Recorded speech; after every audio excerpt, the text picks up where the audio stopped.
Hello बच्चों। तो चलिए आज हम क्लास 10th का जो बायो का पहला चैप्टर है आज उसको हम लोग डील करेंगे और देखेंगे कि इस चैप्टर में क्या है और कौन कौन से टॉपिक इस चैप्टर में हमको पढ़ना है। ठीक है, तो सबसे पहले इस चैप्टर का जो नाम है वो क्या है, लाइफ प्रोसेस। चैप्टर का नाम क्या है, लाइफ प्रोसेस। अब लाइफ प्रोसेस में हमको दो तीन चीज देखना है। ठीक है, कौन कौन से टॉपिक इसमें देखने हैं हमको। सबसे पहला जो टॉपिक है वो न्यूट्रिशन है, यानी कि हमारी बॉडी में न्यूट्रिशन कैसे जाता है, उसका डाइजेशन कैसे होता है। ठीक है, उसके बाद जो अगला टॉपिक है रिस्पायरेशन, उसके बाद अगला टॉपिक कौन सा है हम लोगों का, सर्कुलेशन, एंड उसके सबसे आखिरी जो टॉपिक है एक्सक्रीशन।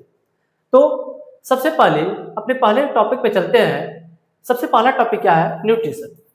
तो सबसे पहले न्यूट्रिशन क्या होता है, सबसे पहले हम ये जानेंगे कि न्यूट्रिशन हमारा होता क्या है और हम लोग न्यूट्रिशन कहते किसे हैं। ठीक है, न्यूट्रिशन वो कंपाउंड होता है, न्यूट्रिशन हमारा वो कंपाउंड होता है जिस कंपाउंड से हमारी बॉडी में एनर्जी मिलती है।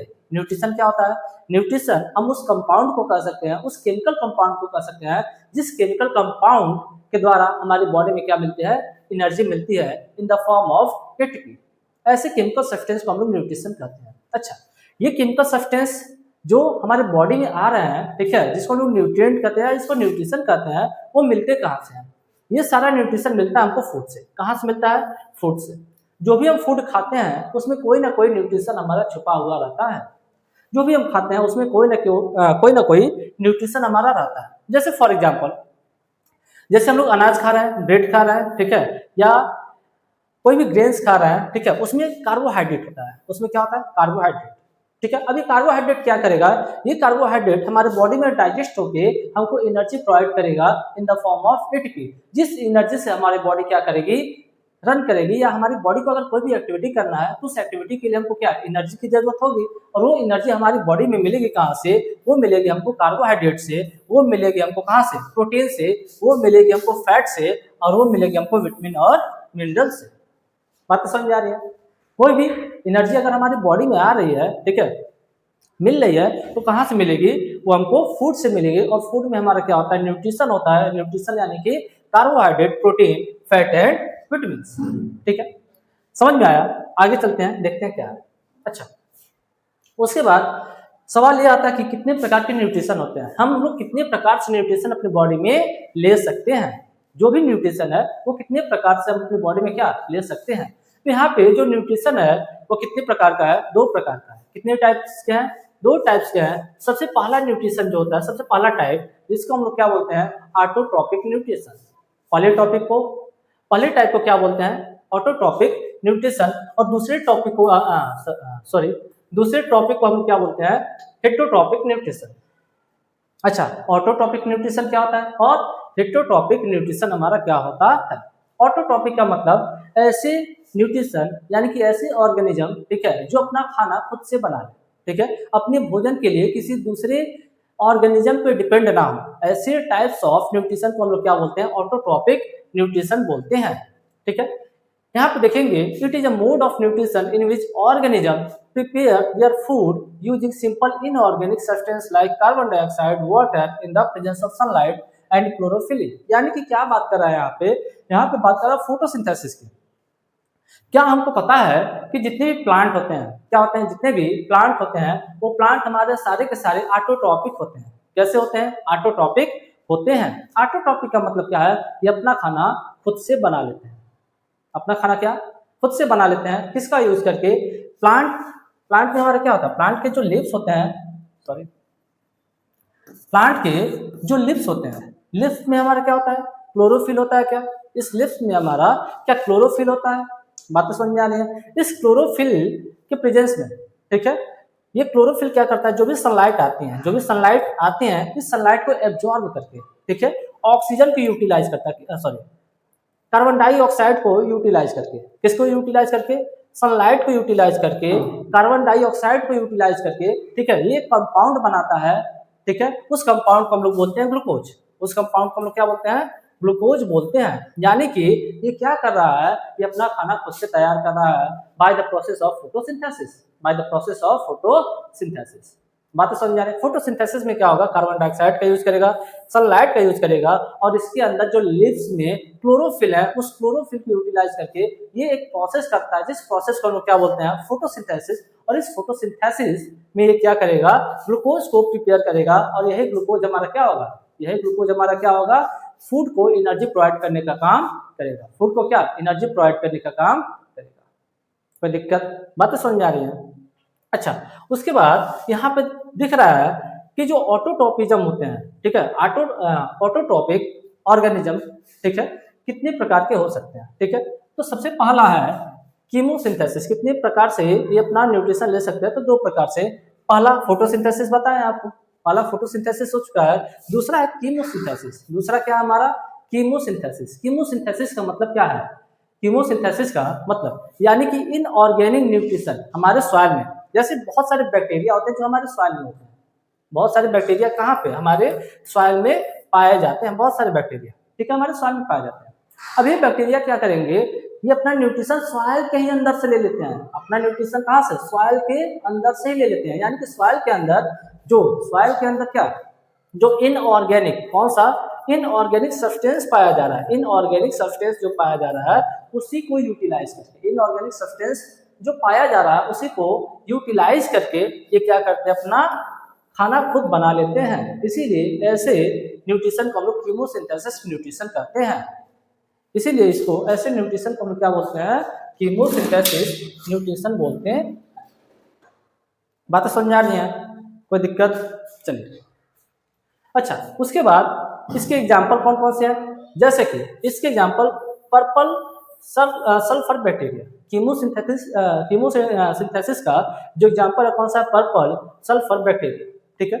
ऑटोट्रोपिज्म में कौन कौन से एग्जाम्पल है, ग्रीन प्लांट, जितने भी ग्रीन प्लांट होते हैं ये एग्जाम्पल है, साइनोबैक्टीरिया एग्जाम्पल है, एल्गी एग्जाम्पल है, और यूग्लिना इसका क्या है, एक एग्जाम्पल है, यूग्लिना क्या है, इसका एक एग्जाम्पल। कोई दिक्कत, चलिए फिर अपने अगले टॉपिक पे चलते हैं, हेटेरोट्रॉपिक न्यूट्रिशन। कौन सा न्यूट्रिशन, हेटेरोट्रॉपिक न्यूट्रिशन, ठीक है।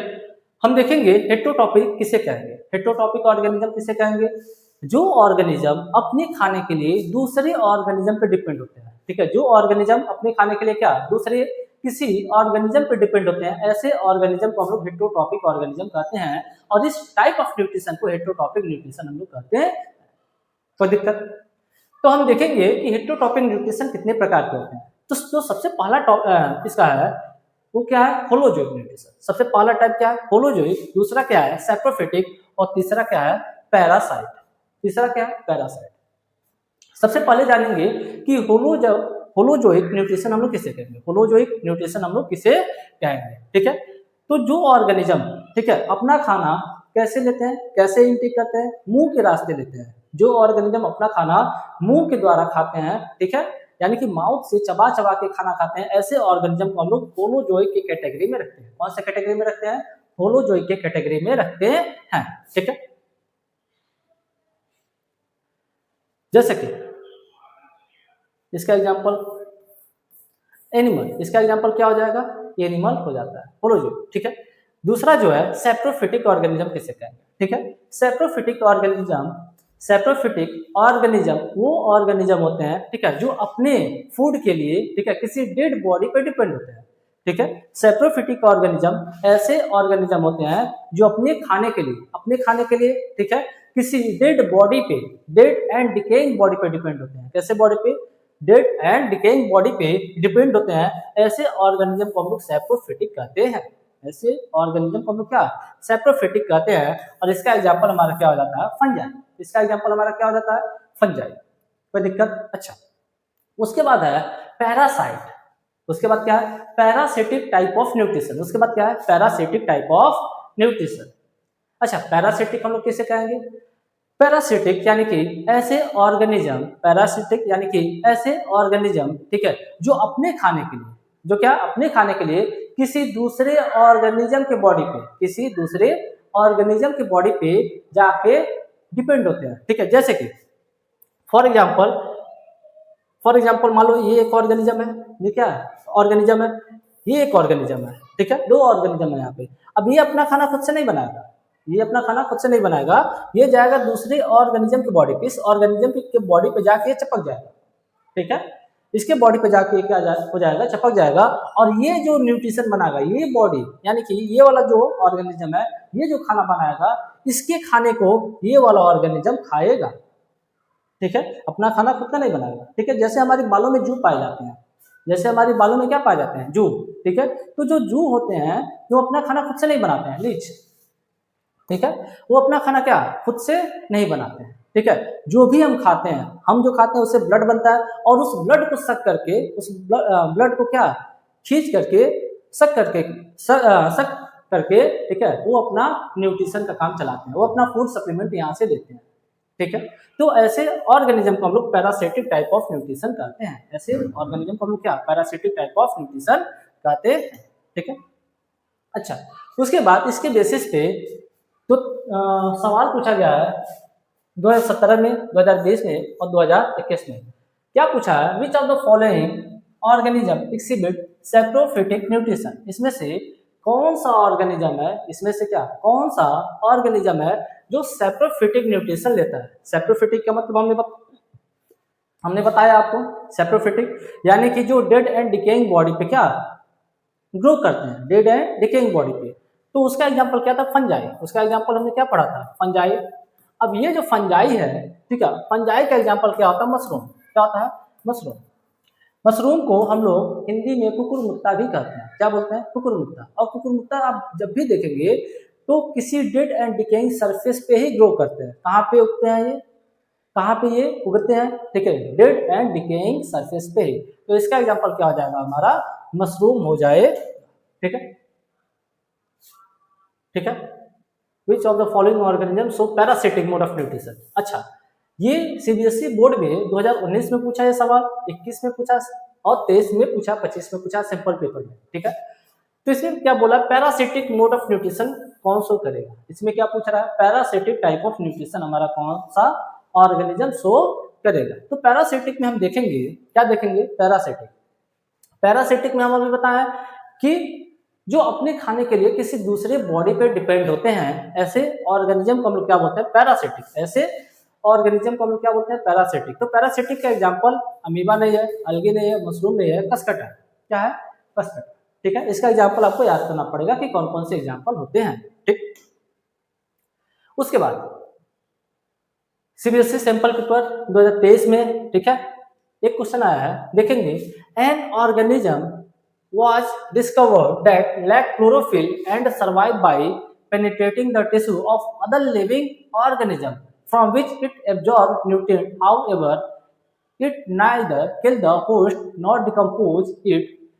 It also show specificity by infecting only a particular plant species. Which of the following best describe the mode of nutrition? अब क्या बोल रहा है, एक ऑर्गेनिज्म है जिसके पास क्लोरोफिल नहीं है। एक ऐसा ऑर्गेनिज्म है जिसके पास क्लोरोफिल नहीं है, लेकिन वो क्या कर रहा है, वो किसी दूसरे के बॉडी में जाके पेनिट्रेट कर रहा है। वो किसी दूसरे के बॉडी में जाके क्या किया, पेनिट्रेट किया, और उसके बॉडी से अपना न्यूट्रिशन ले रहा है। उसके बॉडी से अपना न्यूट्रिशन क्या ले रहा है, उससे काम चला रहा है अपना। ठीक है, तो ऐसे न्यूट्रिशन को हम लोग क्या बोलते हैं, पैरासिटिक ऑटोट्रोपिक न्यूट्रिशन।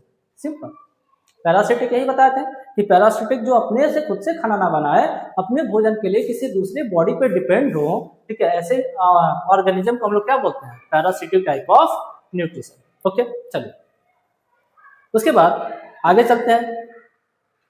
आगे है साइट ऑफ फोटोसिंथेसिस, यानी कि जो फोटोसिंथेसिस हो रहा है वो किस जगह पे हो रहा है। ठीक है, वो हमारा किस जगह पे होता है, देखेंगे। तो सबसे पहले ये फोटोसिंथेसिस का रिएक्शन हमको दे दिया है। सबसे पहले क्या, फोटोसिंथेसिस का रिएक्शन हमको दे दिया। फोटोसिंथेसिस क्या होता है, ठीक है, 6 molecule of carbon dioxide, 6 molecule of क्या, कार्बन डाइऑक्साइड, और 12 molecule of water, 12 molecule of water sunlight और क्लोरोफिल के प्रेजेंस में, सनलाइट और क्लोरोफिल के प्रेजेंस में क्या बना लेते हैं, ये बना लेते हैं हमारा ग्लूकोज। ये क्या बना लेते हैं, हमारा ग्लूकोज, और इसके साथ जो रिलीज करते हैं ऑक्सीजन और 6 मॉलिक्यूल ऑफ वाटर। कोई दिक्कत, ये प्रोसेस को हम लोग क्या बोलते हैं, फोटोसिंथेसिस। क्या बोलते हैं, फोटोसिंथेसिस। इसमें फोटोसिंथेसिस में रॉ मटेरियल के तौर पे क्या लिया, सनलाइट लिया, क्लोरोफिल लिया है, कार्बन डाइऑक्साइड लिया और वाटर लिया है। ठीक है, उसके बाद हम लोग ये देखेंगे, ये जानेंगे कि ये फोटोसिंथेसिस हो कहाँ पे रहा है, ये फोटोसिंथेसिस हमारा कहाँ पे हो रहा है। ठीक है, तो ये फोटोसिंथेसिस हमारा हो रहा है क्लोरोप्लास्ट में। कहाँ पे होता है, क्लोरोप्लास्ट में। क्या होता है क्लोरोप्लास्ट में, और इसी क्लोरोप्लास्ट में हमारा एक पिगमेंट पाया जाता है जिस पिगमेंट को हम बोलते हैं क्लोरोफिल। क्लोरोप्लास्ट में एक पिगमेंट पाया जाता है जिस पिगमेंट को हम लोग क्या बोलते हैं, ठीक है, क्लोरोफिल। और यही क्लोरोफिल सनलाइट को एब्जॉर्ब करने का काम करता है, ठीक है, सनलाइट को क्या एब्जॉर्ब करने का काम करता है और उसको यूटिलाइज करने का काम क्लोरोफिल करता है। अच्छा, उसके बाद हम लोग देखेंगे मेन इवेंट ऑफ फोटोसिंथेसिस, यानी कि फोटोसिंथेसिस में कौन कौन सा प्रोसेस हो रहा है। फोटोसिंथेसिस में क्या कौन कौन सा प्रोसेस हो रहा है, ठीक है। तो सबसे पहले absorption of light energy by chlorophyll. हमने क्या बताया था, ये जो क्लोरोफिल है ये लाइट एनर्जी को एब्जॉर्ब कर रहा है, ठीक है। उसके बाद conversion of light energy into chemical energy, ठीक है। इसी लाइट का यूज करके, इसी लाइट का सनलाइट का यूज करके एक फॉर्म से दूसरे फॉर्म में इसको कन्वर्ट करने का काम है। लाइट जो सनलाइट है हमारा वो लाइट एनर्जी के फॉर्म में है, और हमको पता है एनर्जी हमारी एक फॉर्म से दूसरे फॉर्म में कन्वर्ट होती है। एनर्जी क्या हमारी एक फॉर्म से दूसरे फॉर्म में कन्वर्ट होती है। बातें समझ आ रही हैं। तो conversion of light energy into chemical energy plus, अब ये क्या करेगा, जो वाटर मॉलिक्यूल जा रहा है आपके, ये वाटर मॉलिक्यूल, अब इस वाटर मॉलिक्यूल से क्या करेगा, एक तरफ से क्या करेगा, यहाँ से ग्लूकोज बनाएगा और दूसरी तरफ से इसको ऑक्सीजन यहाँ से निकल जाएगा, ठीक है। तो यहाँ पे क्या हो रहा है देखेंगे, plus splitting of water into hydrogen and oxygen, ठीक है। ये वाटर हाइड्रोजन और ऑक्सीजन में ब्रेक डाउन हो रहा है, ठीक है। और ये जो कार्बन डाइऑक्साइड है, कार्बन डाइऑक्साइड का रिडक्शन करके हम लोग कार्बोहाइड्रेट को बना रहे हैं, ठीक है। कार्बन डाइऑक्साइड को यूटिलाइज करके हम लोग क्या बना रहे हैं, ग्लूकोज यानी कि कार्बोहाइड्रेट को फॉर्म कर रहे हैं, ठीक है। एक चीज और है शॉर्ट नोट में, जो प्लांट होता है, प्लांट हमारा ग्लूकोज को स्टार्च के फॉर्म में क्या स्टोर करने का काम करता है। मान लीजिए ग्लूकोज बहुत ज्यादा बन गया प्लांट में, जिस ग्लूकोज की अभी आवश्यकता नहीं है यानी कि यूटिलाइजेशन नहीं है, तो इसको स्टोर कर लेता है प्लांट हमारा, क्या करेगा, इसको रूट में या किसी और बॉडी के स्ट्रक्चर में स्टोर करके रख लेगा, ठीक है। अच्छा, जो ग्लूकोज को स्टोर करेगा वो किस फॉर्म में करेगा, उसको स्टार्च के फॉर्म में स्टोर करने का काम करेगा। किस फॉर्म में, स्टार्च के फॉर्म में स्टोर करने का काम करेगा। अच्छा, उसके बाद हम लोग आ जाते हैं स्टोमेटा एंड इट्स फंक्शन। क्या, stomata and its function. Stomata क्या होता है, कहाँ पे पाया जाता है और इसका फंक्शन क्या होता है, अब उस चीज को हम लोग देखेंगे। तो stomata are tiny pores present in surface of lips. ये मान लीजिए हमारा लिप्स है, ये हमारा क्या है, लिप्स, ठीक है। ये जो लिप्स होता है, लिप्स का जो आउटर सरफेस होता है ये एक टिश्यू से कवर होता है। किससे, एक टिश्यू से कवर होता है, जिस टिश्यू को हम लोग क्या बोलते हैं, एपिडर्मिस। उस टिश्यू को हम लोग क्या बोलते हैं, एपिडर्मिस। अच्छा, उस एपिडर्मिस में छोटे छोटे पोर्स होते हैं। क्या होते हैं, छोटे छोटे पोर्स, ठीक है।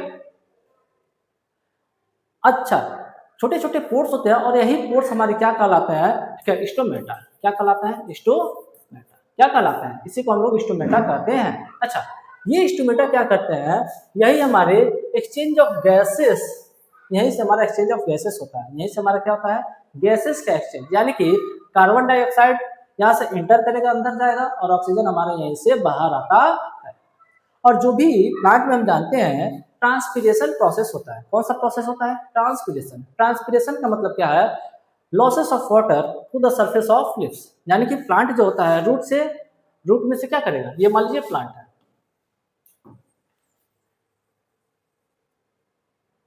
मान लीजिए ये ट्री है, ये रूट से वाटर को एब्जॉर्ब करेगा, रूट से वाटर को क्या करेगा, एब्जॉर्ब करेगा, क्लास 9 में पढ़ेंगे। और जाइलम के द्वारा ये लिप्स में पहुंचेगा। जाइलम के द्वारा कहाँ पे, ये लिप्स में पहुंचता है, ठीक है। और इस लिप्स से जो भी वाटर हमारा एब्जॉर्ब रूट से हुआ है, यहाँ से इवापोरेट होके बाहर चला जाता है, इवापोरेट होके बाहर चला जाता है। इसी प्रोसेस को हम लोग ट्रांसपीरेशन प्रोसेस कहते हैं। इसी प्रोसेस को हम क्या बोलते हैं, ट्रांसपीरेशन। और ये ट्रांसपीरेशन प्रोसेस भी हमारा कहाँ से होता है, स्टोमेटा से होता है। कहाँ से होता है, स्टोमेटा से होता है। कोई दिक्कत। और हम देखेंगे कि स्टोमेटा का स्ट्रक्चर कैसा होता है। स्टोमेटा का ये जो स्ट्रक्चर है, ये बिल लाइक यानी कि किडनी लाइक ये जो स्ट्रक्चर है, इसको गार्ड सेल कहते हैं। क्या बोलते हैं इसको, गार्ड सेल, ठीक है। इस गार्ड सेल में क्लोरोप्लास्ट पाया जाता है। क्या पाया जाता है, क्लोरोप्लास्ट। और इसी क्लोरोप्लास्ट में हम बताते हैं कि क्लोरोफिल हमारा पाया जाता है। इसी क्लोरोप्लास्ट में हमारा क्या, क्लोरोफिल भी पाया जाता है, ठीक है। यही गार्ड सेल है, जब ये ओपन होते हैं, ये मान लीजिए गार्ड सेल है, ये ओपन हुआ तो ट्रांसपिरेशन और एक्सचेंज ऑफ गैसेस हमारा हो रहा है, लेकिन ये जब गार्ड सेल बंद हो जाता है तो हमारा ट्रांसपिरेशन और लॉस ऑफ ट्रांसपिरेशन और एक्सचेंज ऑफ गैसेस हमारा प्रोसेस रुक जाता है, नहीं होता है। ठीक है, बातें समझ में आ रही हैं? ओके। उसके बाद बोला stomata open at night. Stomata क्या हमारा नाइट में ओपन होता है to take CO2, carbon dioxide को लेने के लिए। रात में क्या होगा, खुलेगा। Stomata close during the day. ठीक है, स्टोमेटा कैक्टस में, ये कैक्टस की बात कर रहा है, किसमें, कैक्टस की बात कर रहा है। डिजर्ट प्लांट में क्या होता है, डिजर्ट प्लांट में जो स्टोमेटा होता है वो रात में खुलता है, कार्बन डाइऑक्साइड को ले लिया, और दिन में बंद हो जाता है। दिन में बंद इसलिए हो जाता है ताकि इसके अंदर से, क्योंकि जो भी डिजर्ट प्लांट होते हैं, जो भी रेतीली कौन से डिजर्ट की जगह पे जो भी प्लांट पाए जाते हैं उनके अंदर स्टोमेटा नहीं होता है। सॉरी, स्टोमेटा पाया जाता है, लेकिन क्या,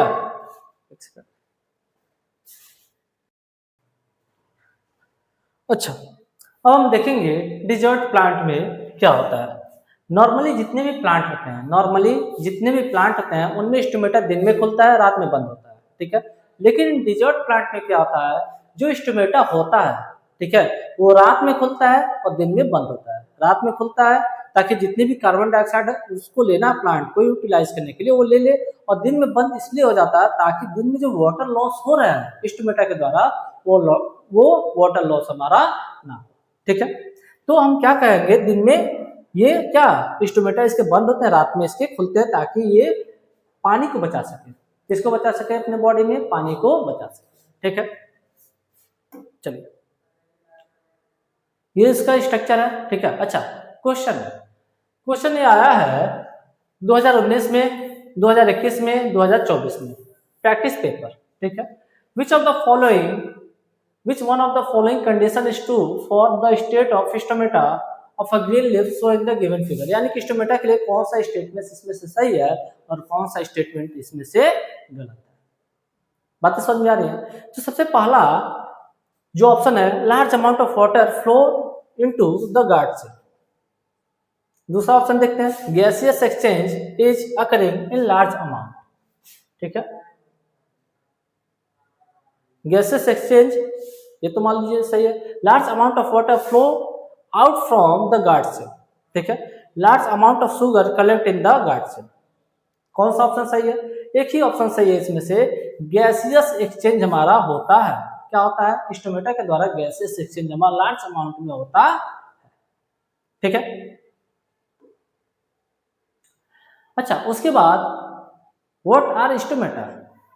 ठीक है, where are they located in plant. सबसे पहला स्टोमेटा क्या होता है, स्टोमेटा हम बताते हैं टेनी पोर होता है। क्या होता है, छोटा सा एक छेद पाया जाता है प्लांट लीफ में जो माइक्रोस्कोप में दिखेगा। ठीक है, stomata tiny pore present mostly on outer side of leaf. एक छोटा सा छेद होता है जो प्लांट के सरफेस पे पाया जाता है। उस छेद से क्या होता है, हमारा गैसेस का एक्सचेंज होता है और वाटर का ट्रांसपिरेशन हमारा होता है। ठीक है, दोनों चीज यहाँ पे बता दिए।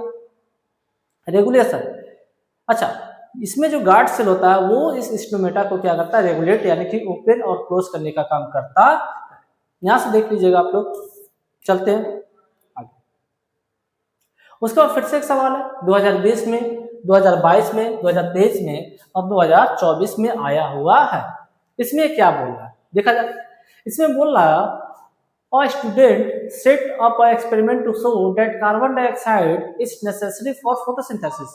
हमको पता है कि कार्बन डाइऑक्साइड क्या है, फोटोसिंथेसिस के लिए बहुत ही इंपॉर्टेंट है। कार्बन डाइऑक्साइड फोटोसिंथेसिस के लिए बहुत इंपॉर्टेंट है। ठीक है, अब बोल रहा है कि प्लेस अ प्लॉटेड प्लांट, एक छोटा सा गमला लिया, he place a potted plant in a transparent air tight bell jar. ठीक है, इसने एक छोटा सा पौधा लिया और उसके एक शीशे के बर्तन में क्या क्लोज करके रख दिया। ठीक है, inside the jar he also kept a white glass containing potassium hydroxide।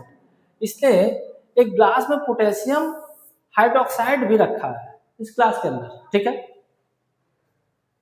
अब बोला what is the role of potassium hydroxide in the experiment. क्या बोल रहा है, what is the rule of, what is the, कहाँ गया, हाँ, what is the rule of potassium hydroxide in the experiment. अच्छा, पोटेशियम हाइड्रोक्साइड का इसमें इस एक्सपेरिमेंट में क्या योगदान है। तो हम जानते हैं potassium hydroxide KOH absorb carbon dioxide. KOH क्या करेगा, कार्बन डाइऑक्साइड इस बेल जार में जितने भी कार्बन डाइऑक्साइड होंगे उसको एब्जॉर्ब कर लेगा, ठीक है, उसको क्या कर लेगा, एब्जॉर्ब कर लेगा, जिसकी वजह से इस शीशे के अंदर जो भी कार्बन डाइऑक्साइड होंगे वो हमारे खत्म हो जाएंगे। जैसे कि मान लीजिए प्लांट है, इस प्लांट के ऊपर ये बेल जार है, हमने इसको कवर करके रख दिया, ठीक है, लेकिन कवर किया तो इस शीशे के अंदर तो कुछ ना कुछ अमाउंट में कार्बन डाइऑक्साइड होगा, उसको रिमूव करने के लिए इसने क्या किया है, KOH को रख दिया है।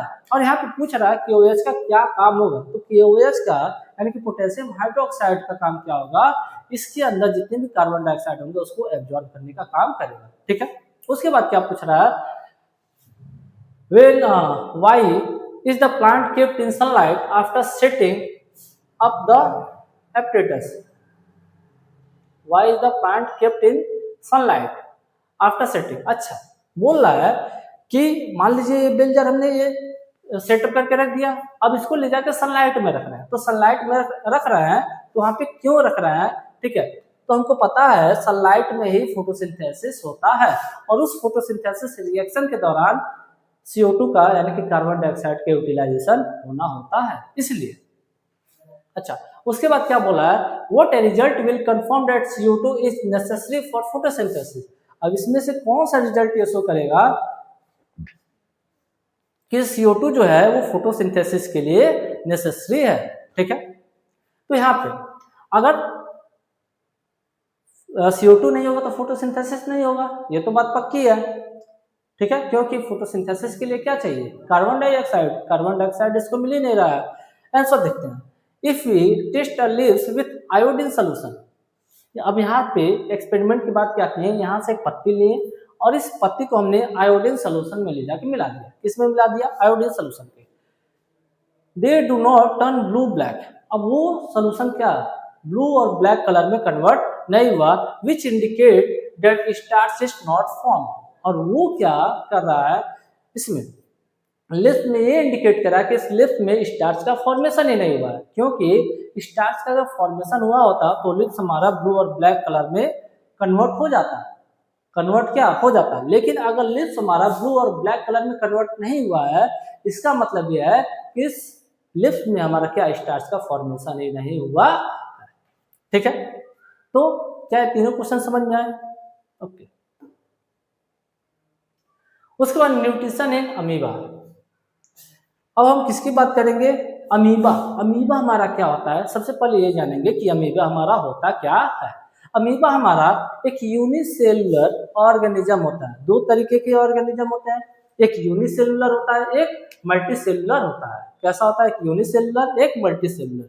यूनिसेलुलर यानी कि single celled body, single celled body, और मल्टीसेलुलर का मतलब क्या है, मल्टीपल सेल उसमें पाए जाते हैं, ठीक है, मल्टीपल सेल से मिलकर बॉडी का फॉर्मेशन होता है।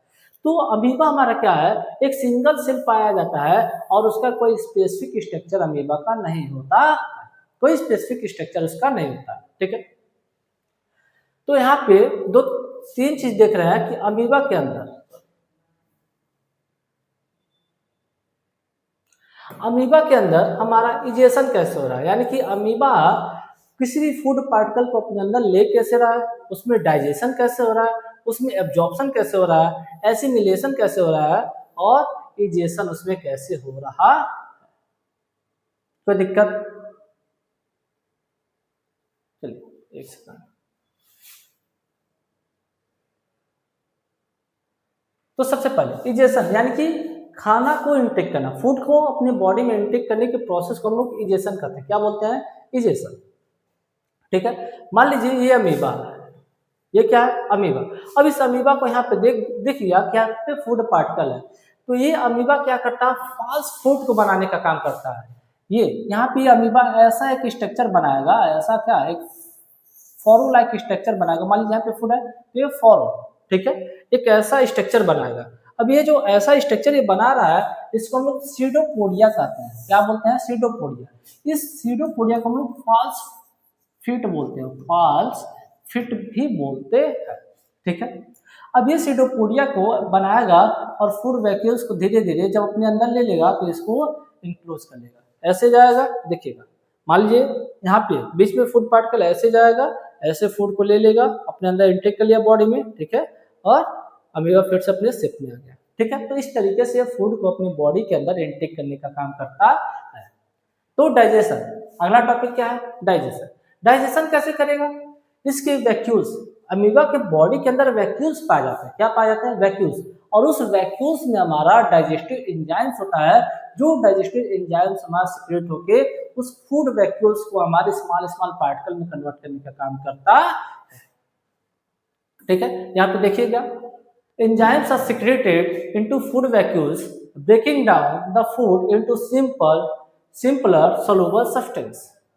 ठीक है, अब उसको क्या होगा, एब्जॉर्ब करेगा अपने बॉडी में। ठीक है, absorption, the digested food is absorb in the cytoplasm. Amoeba के अंदर बॉडी है, साइटोप्लाज्म में पाया जाएगा।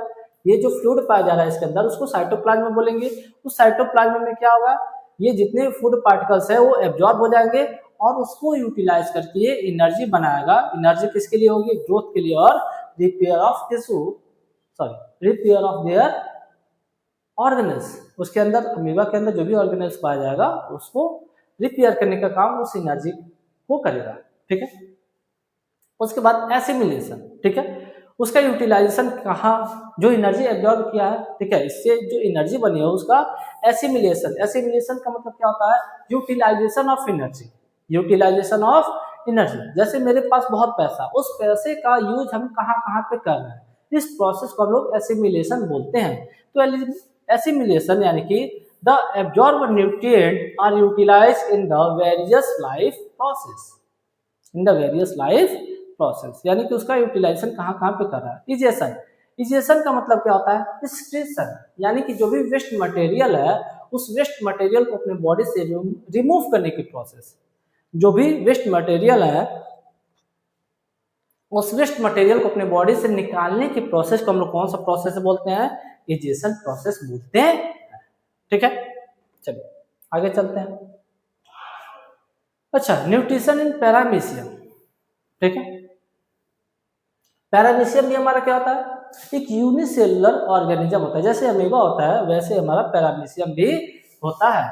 अच्छा, पैरामीशियम के बॉडी के सरफेस पे सीलिया पाया जाता है, छोटे छोटे छोटे छोटे क्या पाया जाता है, स्ट्रक्चर पाया जाता है, जिस स्ट्रक्चर को हम लोग सीलिया बोलते हैं। हेयर लाइक स्ट्रक्चर पाया जाता है, जिस स्ट्रक्चर को हम लोग सीलिया बोलते हैं। और ये सीलिया उसको ट्रांसपोर्टेशन मूवमेंट में हेल्प करता है, किसमें, मूवमेंट में, और कैप्चरिंग ऑफ प्रे, यानी कि खाने को पकड़ने में भी ये सीलिया हेल्प करने का काम करता है।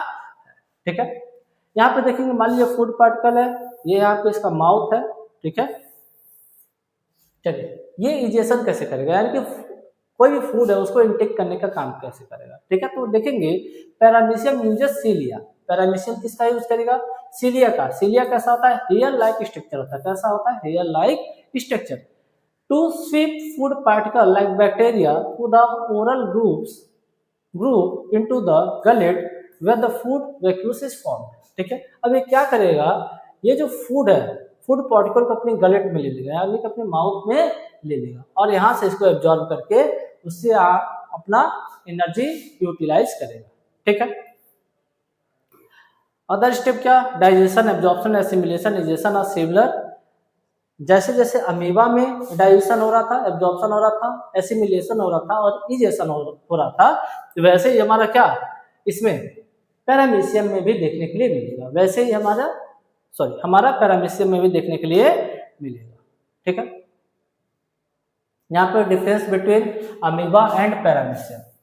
अमीबा और पैरामीशियम में क्या क्या डिफरेंस होता है, कौन कौन से डिफरेंस होते हैं, उसको आप लोग देख लीजिएगा, यहाँ पे उसके बेसिस पे लिख लीजिएगा। ठीक है,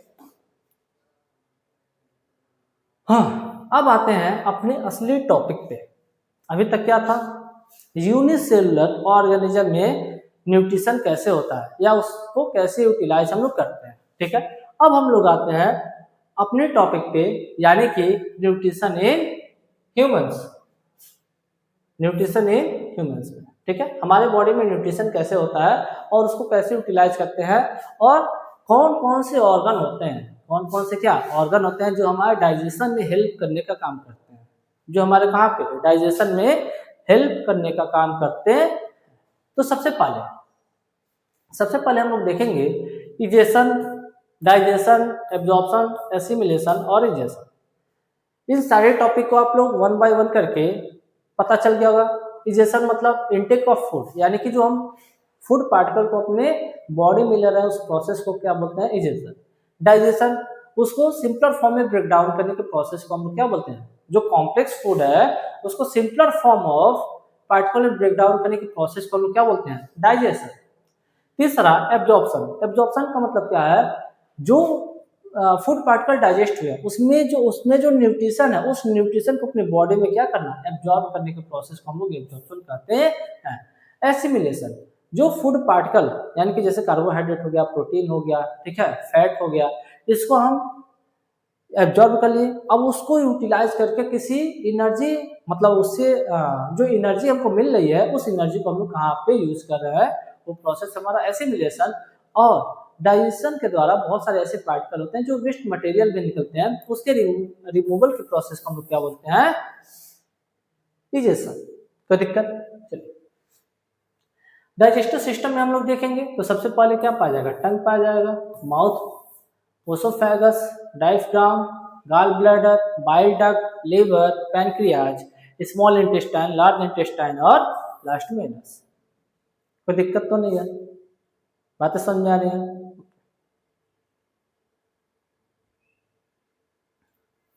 उसके बाद चलिए एक एक करके हम लोग देखेंगे, एक एक करके हम लोग देखेंगे कि हमारे डाइजेस्टिव सिस्टम में कौन कौन से ऑर्गन पाए जाते हैं, हमारे डाइजेस्टिव सिस्टम में कौन कौन से ऑर्गन पाए जाते हैं। तो सबसे पहला हमारा जो डाइजेस्टिव सिस्टम है, सबसे पहले जो हमारा क्या डाइजेस्टिव सिस्टम है,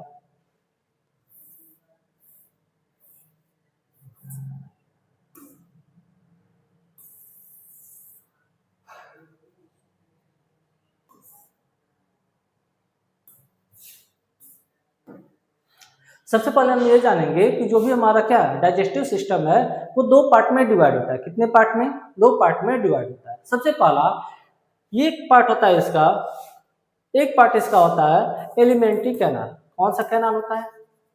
एलिमेंट्री कैनाल।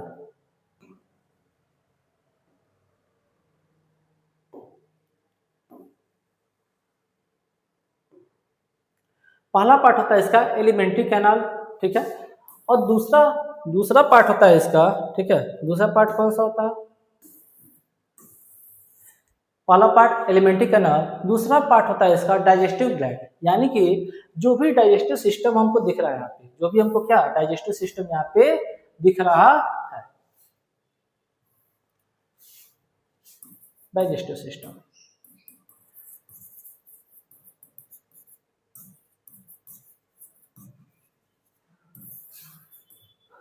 दो चीज से मिलकर हमारा डाइजेस्टिव सिस्टम बनता है। सबसे पहला पार्ट क्या होता है? Alimentary canal.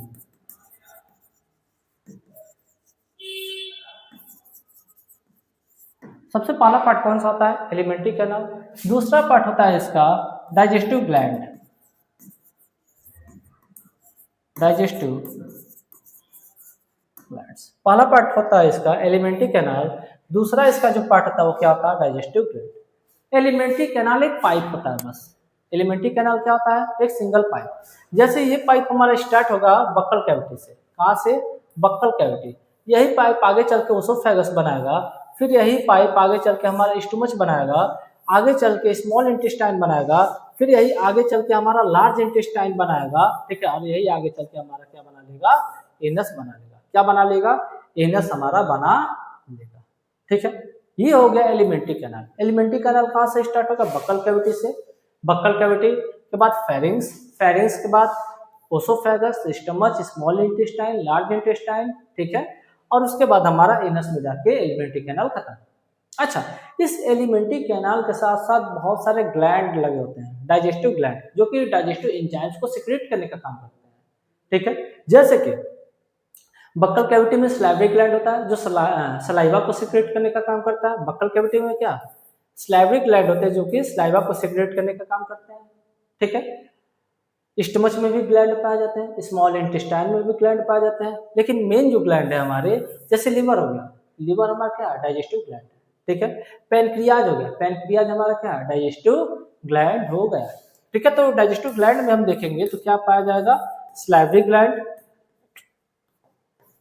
Salivary gland. दूसरा क्या पाया जाएगा हमारा, दूसरा लीवर, और तीसरा क्या पाया जाएगा, पैनक्रियाज,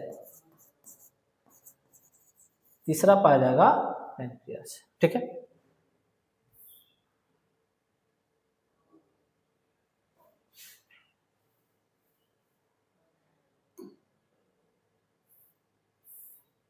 सबसे पहले एलिमेंट्री कैनाल हो गया। अच्छा, बक्कल कैविटी में हम देखेंगे तो दो स्ट्रक्चर हमारे पाए जाएंगे। क्या पाए जाएंगे बक्कल कैविटी में, दो स्ट्रक्चर हमारे पाए जाएंगे। बक्कल कैविटी में जो सबसे पहला स्ट्रक्चर है वो क्या है, टीथ। क्या है, टीथ। टीथ हमारे फूड को क्रशिंग करने का काम करता है, यानी कि उसको चिविंग यानी कि काटने का काम करता है, ठीक है। अच्छा, और टंग, टंग यहाँ पे नहीं दिया है, दिया है, ठीक है। टंग क्या करेगा, हमारे जो भी सलाइवा है, सलाइवा को फूड में अच्छे से मिक्स करने का काम, यानी कि मिक्सिंग का काम हमारा कौन करेगा, यहाँ पे टंग करेगा। बात समझ आ रही है। तो सबसे पहले टीथ पाया जाएगा, ठीक है। बक्कल कैविटी, बक्कल कैविटी में दो ऑर्गन पाए जाएंगे, टीथ और टंग, टीथ और टंग, ओके। उसके बाद यहाँ पे देखेंगे, यहाँ पे कौन स्ट्रक्चर होता है, फेरिंग्स। क्या होता है, फेरिंग्स। फेरिंग्स हमारा क्या होता है, common pathway of food and air, यानी कि ये क्या होता है, कॉमन पाथवे होता है जिस पाथ से हमारा खाना भी जाता है और जिस पाथवे से हमारा ऑक्सीजन या गैसेस भी ट्रांसपोर्ट होते हैं, ठीक है। उसके बाद हमारा जो स्ट्रक्चर है ओसोफेगस, ओसोफेगस का स्ट्रक्चर एक पाइप के तरीके से, बाकी कोई इसका फंक्शन नहीं है।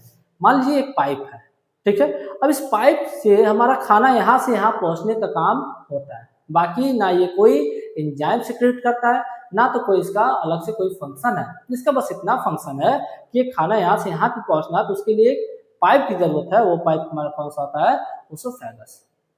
कौन सा पाइप होता है, ओसोफेगस पाइप हमारा होता है, ठीक है। ओसोफेगस को हम लोग फूड पाइप भी कहते हैं। क्या बोलते हैं, फूड पाइप। क्या बोलते हैं, फूड पाइप बोलते हैं, ठीक है। अच्छा, यहाँ पे एक मूवमेंट होता है, पेरिस्टाल्सिस मूवमेंट। जब खाना यहाँ से यहाँ जाता है, ठीक है। खाना जब यहाँ से यहाँ पे ट्रांसपोर्ट होता है तो यहाँ पे एक मूवमेंट पाया जाता है, जिस मूवमेंट को हम लोग पेरिस्टाल्सिस मूवमेंट कहते हैं। अब ये क्या होगा, जहाँ पे फूड पार्टिकल आएगा वहाँ पे स्वेलिंग हो जाएगी और बाकी ऑर्गन बाकी जगह पे पतला रहेगा, यानी कि जहाँ से खाना निकलेगा वहाँ पे हमारा क्या, ये स्वेलिंग, जैसे कि एक वेव लाइक स्ट्रक्चर ऐसे ऐसे बनाता है, ठीक है। जहाँ पे खाना जाएगा वहाँ पे क्या स्वेलिंग स्ट्रक्चर बना लेगा, बाकी जगह पतले रहेंगे, ठीक है। और ऐसे मूवमेंट करके ऐसे ऐसे मूवमेंट होता है कि वेव लाइक मूवमेंट, उसी मूवमेंट को हम लोग यहाँ पे पेरिस्टाल्सिस मूवमेंट बोलते हैं। और ये मूवमेंट तब होता है जब हम खाने को यानी कि फूड पार्टिकल को निगलने का काम करते हैं, यानी कि इंटेक करने का काम करते हैं, ठीक है। उसके बाद स्टोमच, स्टोमच, स्टोमच, ये स्टोमच है, ये हमारा क्या है, स्टोमच। ये लार्ज मस्कुलर ऑर्गन होता है। क्या होता है, लार्ज मस्कुलर ऑर्गन, और इसमें गैस्ट्रिक जूस सिक्रेट होने का काम होता है। इसमें कौन सा एक जूस सिक्रेट होता है, जिस जूस को हम लोग क्या बोलते हैं, गैस्ट्रिक जूस। अच्छा, ये क्या करता है, इसमें और दो तीन तरीके के एंजाइम्स भी सिक्रेट होते हैं। सबसे पहले HCl हो गया, दूसरा पेप्सिन हो गया, तीसरा मकस हो गया, ठीक है। सबसे पहले हम लोग ये जानेंगे कि ये जो स्टमच है इसके तीन पार्ट होते हैं। कितने पार्ट होते हैं, तीन पार्ट। सबसे पहला कार्डिक रीजन, कार्डियक रीजन। दूसरा रीजन क्या होता है, फंडस। क्या होता है, फंडस। और तीसरा रीजन क्या होता है, पाइलोरिक,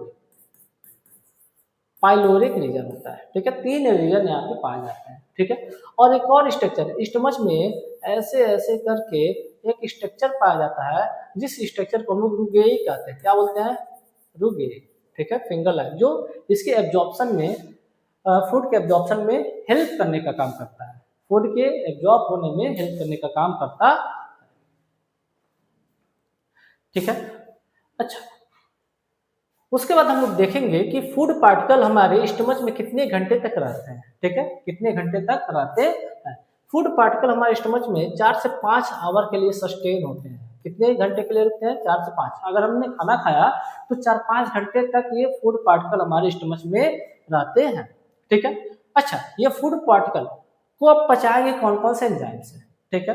अब इसको पचाने का काम हमारे 3 एंजाइम करेंगे। सबसे पहले यहाँ पे एक एंजाइम सीक्रेट होता है HCl यानी कि हाइड्रोक्लोरिक एसिड। HCl यानी कि क्या?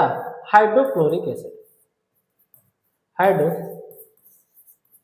Hydrochloric acid. हाइड्रोक्लोरिक एसिड का जो पीएच होता है, हाइड्रोक्लोरिक एसिड का जो पीएच होता है, ये पीएच होता है 2 से 3 के बीच में। पीएच इसका कितना होता है? 2 से 3। यानी कि ये इतना ज्यादा हाई एसिडिक होता है कि अगर ये किसी बॉडी के स्ट्रक्चर पे गिर जाए, मान लो ये हाथ है हमारा, इस हाथ पे अगर यहाँ पे जो HCl रिलीज हो रहा है वो अगर गिर जाए तो हाथ हमारा पिघल जाएगा। यानी कि ऊपर से अगर हम HCl गिरा रहे हैं तो नीचे से पिघल के छेद हो जाएगा इस हाथ में। ये इतना ज्यादा एसिडिक होता HCl। अच्छा, ये HCl यहाँ पे करता क्या, काम क्या होता है इसका, ठीक है। तो खाने के साथ जितने भी micro organism, bacteria, virus, fungi हमारे स्टमच में चले जाते हैं, उसको किल करने का काम, यानी कि उसको खत्म करने का काम हमारा HCl करता है, ठीक है। अच्छा, एक काम और करता है, ये हमारे एंजाइम्स पेप्सिन को एक्टिवेट करने का काम करता है। पेप्सिन को क्या करने का काम करता है? एक्टिवेट। यानी कि पेप्सिन जो होता है, सबसे पहले ये पेप्सिनोजेन के फॉर्म में होता है। पेप्सिनोजेन किस फॉर्म में होता है? पेप्सिनोजेन के फॉर्म में होता है। किस फॉर्म में होता है? पेप्सिनोजेन के फॉर्म में होता है। अब ये पेप्सिनोजेन इनएक्टिव फॉर्म है। क्या पता है आपको? इनएक्टिव फॉर्म होता है। ये कैसा होता है? Inactive form. अब ये इनएक्टिव फॉर्म से इसको पेप्सिन में कन्वर्ट करने का काम करता है। किस में कन्वर्ट करने का काम करता है? पेप्सिन में कन्वर्ट करने का काम करता है। क्या बातें समझ में आ रही है? ये पेप्सिन, ठीक है, अब आगे चल के हमारे जो हमारे जो स्टमच में प्रोटीन होता है। क्या होता है? प्रोटीन। अब प्रोटीन को डाइजेस्ट करने में ये पेप्सिन हेल्प करता है। प्रोटीन को डाइजेस्ट करने में ये हमारा एंजाइम में हेल्प करता है, पेप्सिन, यानी कि डाइजेस्ट फूड, ठीक है। अच्छा, यहाँ पे ये मकस की लाइनिंग पाई जाती है। स्टमच में क्या पाई जाती है? मकस की लाइनिंग पाई जाती है। हमने बताया है कि हमारे स्टमच में HCl सीक्रेट होता है। हमारे पेट में क्या? HCl नाम का ये एसिड सीक्रेट होता है। अब उस एसिड से हमारे स्टमच को कौन बचाएगा? उसको बचाने का काम मकस का होता है। किसका होता है? मकस का। मकस की यहाँ पे लेयरिंग पाई जाती है। मकस की क्या पाई जाती है? यहाँ पे लेयरिंग पाई जाती है, जिसकी वजह से हमारे पेट में जो एसिड रिलीज होता है वो हमारे स्टमच को इफेक्ट नहीं कर पाता है। Protect inner lining of stomach. क्या बोला है? Protect inner lining of stomach. Food stay in stomach for 3 to 4 hour, यानी कि 3 से 4 घंटा रहता है खाने में। और मकस क्या करता है? हमारे पेट में जो एसिड रिलीज होती है उससे बचाव का काम मकस करता है। आया समझ? अब इसके बाद हम लोग देखेंगे स्मॉल इंटेस्टाइन। किसको देखेंगे? Small intestine. यानी कि क्या आपको पता है कि स्मॉल इंटेस्टाइन की जो लंबाई होती है वो लमसम 7 मीटर की होती है। जो ह्यूमन बीइंग में स्मॉल इंटेस्टाइन की लंबाई होती है, कितने की होती है? 7 मीटर की लंबाई होती है, ठीक है। ये क्वाइल्ड होते हैं, ठीक है। और जो कंप्लीट डाइजेशन और एब्जॉर्प्शन का काम होता है, जितना भी कंप्लीट मेन जो डाइजेशन और हमारे बॉडी में एब्जॉर्प्शन का काम होता है वो हमारा कौन करता है? Small intestine. तो कहाँ पे होता है? स्मॉल इंटेस्टाइन के पोर्शन में होता है। अच्छा, क्या आपको पता है ये जो स्मॉल इंटेस्टाइन है, ये क्या है? जो स्मॉल इंटेस्टाइन है ये 3 पार्ट होते हैं। इसके कितने पार्ट होते हैं? 3 पार्ट होते हैं। सबसे पहला पार्ट, इसको हम क्या बोलते हैं? डेओडेनम। सबसे पहला पार्ट कौन सा होता है? डेओडेनम, ठीक है। दूसरा पार्ट इसका क्या होता है? जेजुनम। तीसरा पार्ट क्या होता है? इलियम। तीसरा पार्ट कौन सा होता है? इलियम। डेओडेनम में डाइजेशन, जितना भी डाइजेशन होना है, जितना भी हमारे बॉडी में डाइजेशन वाला प्रोसेस होगा वो स्मॉल इंटेस्टाइन के कौन से हिस्से में होगा? डेओडेनम वाले पोर्शन में होगा। कौन से पोर्शन में होगा? डेओडेनम वाले पोर्शन में। अच्छा, जेजुनम की बात करें, जो भी एब्जॉर्प्शन का काम होगा, एब्जॉर्प्शन का काम होगा वो हमारा जेजुनम और इलियम में होगा। जेजुनम और इलियम में होगा। कोई दिक्कत? अच्छा, अब उसके आगे चलते हैं। ठीक है, अब ये बोल रहा है कि स्मॉल इंटेस्टाइन क्या कर रहा है? रिसीव कर रहा है सिक्रीशन फ्रॉम, ये जो स्मॉल इंटेस्टाइन है जो लीवर का सिक्रीशन आ रहा है, पैंक्रियाज का सिक्रीशन आ रहा है, और इंटेस्टाइनल ग्लैंड का जो सिक्रीशन हो रहा है वो कहाँ पे रिलीज हो रहा है? हमारा स्मॉल इंटेस्टाइन में रिलीज हो रहा है। कहाँ पे रिलीज हो रहा है? स्मॉल इंटेस्टाइन में रिलीज हो रहा है। लेकिन इसने ये नहीं बताया है कि स्मॉल इंटेस्टाइन के कौन से रीजन में हो रहा है। ठीक है, तो आइए जानते हैं। ये जो डेओडेनम है ना, ये जो डेओडेनम, इसी डेओडेनम वाले हिस्से में, इसी डेओडेनम वाले हिस्से में हमारा कौन सा सिक्रीशन है? कौन सा सिक्रीशन आ रहा है? देखेंगे, लीवर का सिक्रीशन। जो भी लीवर का सिक्रीशन होता है वो आके हमारा कहाँ पे खुलता है? डेओडेनम में। कहाँ पे? डेओडेनम में। ठीक है, पैंक्रियाज, किसका? पैंक्रियाज। पैंक्रियाज का जो भी सिक्रीशन होता है वो हमारा कहाँ पे खुलता है? डेओडेनम में खुलता है। और स्मॉल इंटेस्टाइन का सिक्रीशन भी हमारा डेओडेनम वाले हिस्से में ही खुलता है। इसीलिए डाइजेशन सबसे ज्यादा कहाँ पे होता है? हमारा डेओडेनम वाले हिस्से में होता। ठीक है, उसके बाद बोल रहा है liver bile juice make food alkaline and emulsified fat breakdown. ठीक है, लीवर का काम क्या होता है? लीवर का काम होता है, ठीक है, कि ये बाइल जूस को सिक्रेट करता है। मान लीजिए, एक सेकेंड,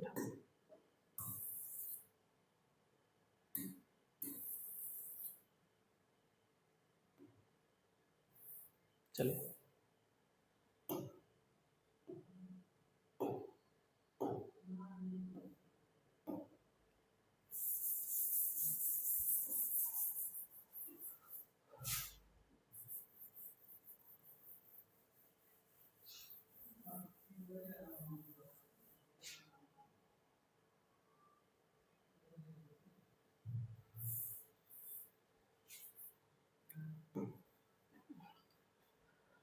लीवर, ये लीवर है, ये हमारा क्या है? लीवर।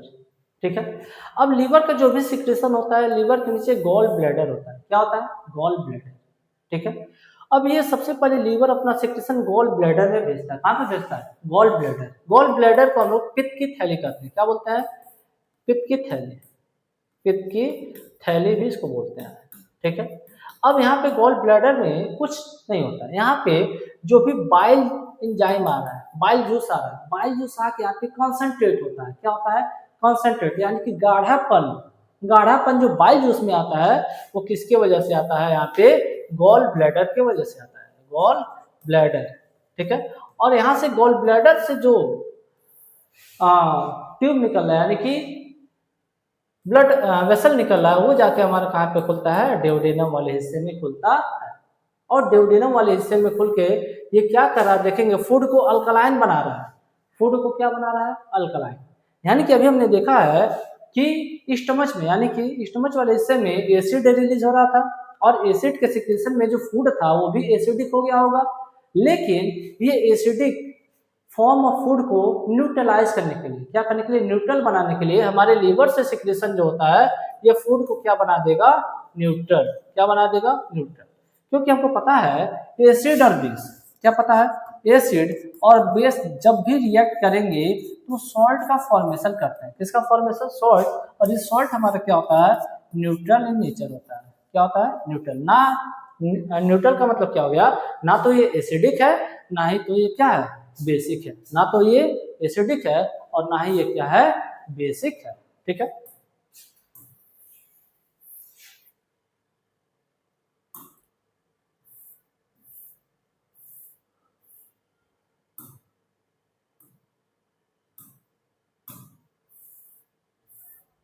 चलिए आगे चलते हैं। अच्छा, यहाँ पे देखो, absorption of food in small intestine. हमारे स्मॉल इंटेस्टाइन में क्या होता है ये मान लीजिए ये विलाई, देखिए ये मान लीजिए स्मॉल इंटेस्टाइन है, स्मॉल इंटेस्टाइन का छोटा सा पोर्शन काटे हैं। अब इसमें एक फिंगर लाइक प्रोजेक्शन पाया जाता है, यहाँ पे क्या पाया जाता है, फिंगर लाइक प्रोजेक्शन। इसी फिंगर लाइक प्रोजेक्शन को हम लोग विलाई कहते हैं, क्या बोलते हैं, विलाई। इसी फिंगर लाइक प्रोजेक्शन को क्या बोला जाता है, यहाँ पे विलाई बोला जाता है। और ये विलाई का काम क्या होता है, ये फूड एब्जॉर्प्शन सरफेस के एरिया को इंक्रीज करने का काम करता है। जो भी हमारे बॉडी में फूड का एब्जॉर्प्शन हो रहा है, जो भी हमारे बॉडी में क्या फूड का एब्जॉर्प्शन हो रहा है, उस एब्जॉर्प्शन वाले एरिया को इंक्रीज करने का काम क्या कौन से करते हैं, विलाई करते हैं। यही नहीं, इस विलाई पे हमारा छोटा छोटा डॉट लाइक स्ट्रक्चर और पाया जाता है, जिस स्ट्रक्चर को हम लोग माइक्रो विलाई कहते हैं। क्या बोलते हैं, माइक्रो विलाई। ठीक है। अच्छा, इसी विलाई के अंदर हमारा ब्लड का सप्लाई होता है। क्या होता है, ब्लड वेसल का सप्लाई होता है। ठीक है, ब्लड वेसल का सप्लाई होता है, जो कि जहां से हमारा फूड एब्जॉर्ब होने का काम भी होता है। देखिए यहाँ पे क्या लिखा है, villi are finger like projection in inner wall of small intestine. देख लिए, they increase surface area for absorption, बताए थे।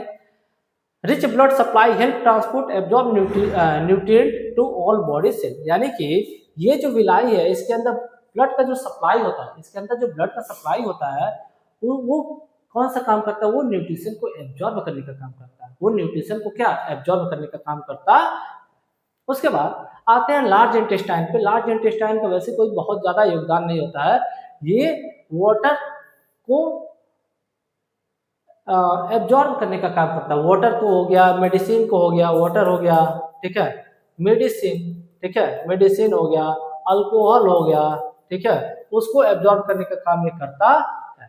ठीक है, वो और जो भी वेस्ट मटेरियल यहाँ पे होते हैं, वेस्ट मटेरियल पे मकस की कोटिंग, यानी कि मकस यहाँ पे मकस प्रोड्यूस करता है, ताकि हमारा जो स्टूल है, यानी कि जो हमारा वेस्ट मटेरियल वो आसानी के साथ हमारे एनस से पास हो जाए। ठीक है, उसके बाद अगला स्ट्रक्चर एनस का है।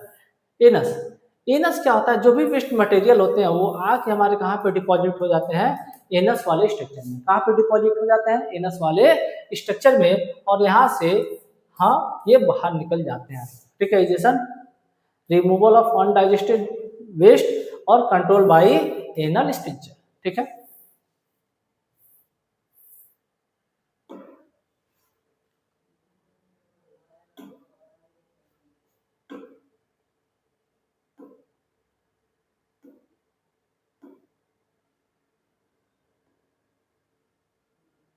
चलिए 2-3 सवाल है उसको लगा लिया जाए।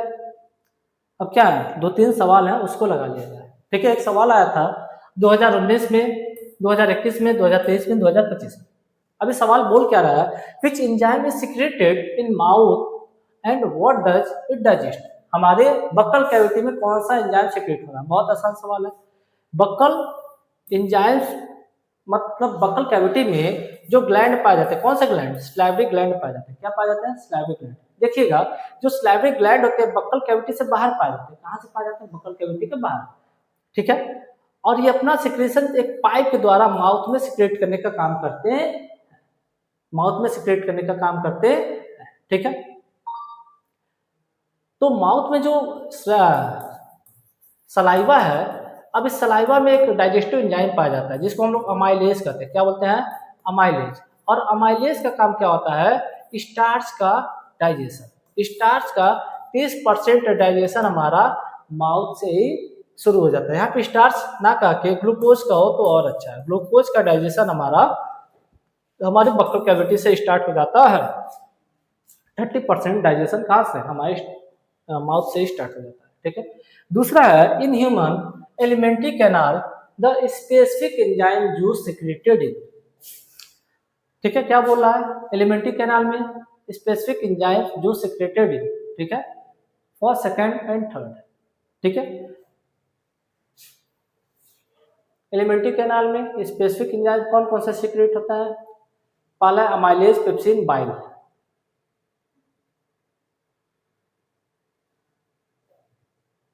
Amylase, bile, trypsin. तीसरा है लाइपेज, अमाइलेज, पेप्सिन। और चौथा क्या है, ट्रिप्सिन, बाइल और ओहो लोकेशन यहाँ पे दिया है। ठीक है, तो सबसे पहले यहाँ पे अमाइलेज सीक्रेट होता है। बकल कैविटी में क्या होता है? अमाइलेज। क्या होता है? अमाइलेज। दूसरा क्या है? पेप्सिन। पेप्सिन हमारा कहाँ पे सीक्रेट होता है? पेप्सिनोजन, यानी कि स्टमच में। स्टमच में हमारा क्या सीक्रेट होता है? पेप्सिन। तो दूसरा यहाँ पे जो यहाँ पे स्ट्रक्चर यहाँ पे लीवर दिया है, क्या है? लीवर। लीवर से बाइल, पहला हो गया हमारा अमाइलेज, दूसरा बाइल, और तीसरा हमारा यहाँ पे पैनक्रियाज दिया है। पैनक्रियाज से ट्रिप्सिन सीक्रेट होता है। ट्रिप्सिनोजेन नाम का एक एंजाइम हमारा पैनक्रियाज से सीक्रेट होता है और वो आगे चलकर ट्रिप्सिन बनाता। तो बी ऑप्शन सही है। In human being, when the process of digestion is completed, human being में डाइजेशन कब कंप्लीट होता है? ठीक है, प्रोटीन का डाइजेशन हम कब मानेंगे, कब कंप्लीट हो गया? कार्बोहाइड्रेट का डाइजेशन कब कंप्लीट हो गया? Fat are respectively finally converted into. तो हमको पता है, देखेंगे, प्रोटीन अमीनो एसिड में कन्वर्ट हो जाता है, डाइजेस्ट होकर किस में? अमीनो एसिड में कन्वर्ट हो जाता है। ठीक है, दूसरा carbohydrate,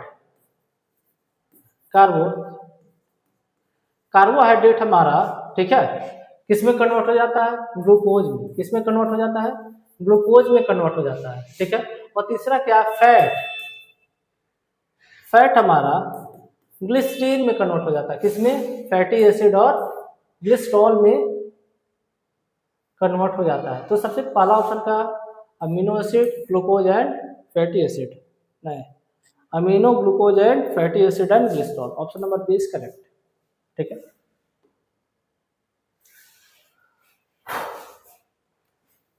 state the role of following in human digestive system. कौन सा रोल है? हाइड्रोक्लोरिक एसिड का, बाइल का और पेप्सिन का। बाइल का और किसका? पेप्सिन का। तो hydrochloric acid create acidic medium, यहाँ पे आंसर दे दिया है, state of the following human digestive system. तो यहाँ से देख सकते हैं हाइड्रोक्लोरिक एसिड हमारे डाइजेस्टिव सिस्टम में क्या काम करता है? ठीक है,